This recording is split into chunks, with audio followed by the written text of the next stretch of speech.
মোৰ যিমান বয়স হৈছে সেই বয়সত সচৰাচৰ ছোৱালীৰ বিয়াই নহয়।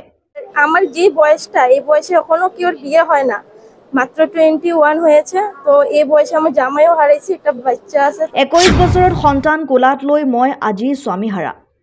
মই লোকৰ ঘৰত কাম কৰি ঘৰ ভাড়া দিম নে মোৰ ছোৱালীক খুৱাম? পূজা আহিছে, তাইক মই একো দিব পৰা নাই। মোৰ কোনো উপায় নাই। আজমল চাহাবে মোক 10,000 টকা দিছে, মই ধন্যবাদ জনাইছোঁ। হোজাইৰ প্ৰীতি ৰয়ে এইদৰে উচুপি উঠিল সাংবাদিকৰ সন্মুখত। চহৰখনৰ কালিবাৰী ৰোডত ভাড়াতীয়া হিচাপে থকা প্ৰীতি ৰয়ৰ তেনেই কম বয়সতে বিয়া হৈছিল। 1.5 বছৰ পূৰ্বে যেতিয়া স্বামীৰ মৃত্যু হয়, প্ৰীতিৰ বয়স তেতিয়া 20ৰো পাৰ হোৱা নাই।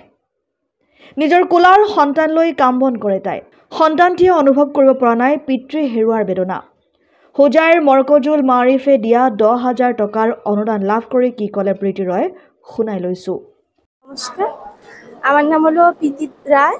তো আমার হাজব্যান্ডের ডেথ হয় আজকে 1.5 বছর হয়েছে। তো আমার একটা বাচ্চা আছে। তো অনেকেই আমার প্রবলেম হতেছে চলার। তো একদম আর্থিক সাহায্য নাই। তো বাচ্চাটা নিয়ে আমি ভাড়া থাকি। তো আমার একদমই আর্থিক সাহায্য নাই।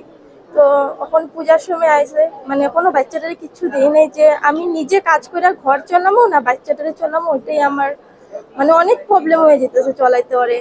এদিকে মারও আমার বেমার, ব্রেন স্ট্রোক করছে।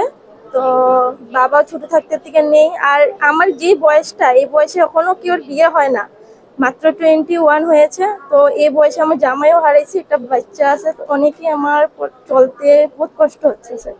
নিজের মাটি বাড়ি কিছু নাই, ভাড়া থাকি, ওটাই। এই কালীবাড়িতে আমার বাসা। তো হাজবেন্ডের ঘরে থাকি না, তো ওদের ঘর থেকে চলে আমি এখন ভাড়া থাকি তো ওইটাই। নমস্কার, যদি আমাকে একটু আর্থিক সাহায্য করতে তাহলে আমার একটু ভালো হতো। আমি তো এখানে আমাদের বলার কোনো ভাষা নেই। এরা তো অনেক হেল্প করে। ঠান্ডার দিনে কম্বল পাওয়া যায়, সব অনেক সময় যেটা হেল্প লাগে তারা করে। কোনো সময় কাউরে ঘোরায় না খালি হাতে। তো আমিও আইসি এই আশাটা নিয়ে যে আমারও যত কিছু পাই বাচ্চাটার লিগা। হ্যাঁ, আসে নাই আমার অ্যাকাউন্টে এখনো। আচ্ছা, 10,000 টাকা ঢোকার কথা, যদি পেয়ে যায় তাহলে বহুত ভালো হবে। তো এটাই, ধন্যবাদ সবাইকে। আর আজমল দাদাকেও অনেক ধন্যবাদ। News desk report, KSC news.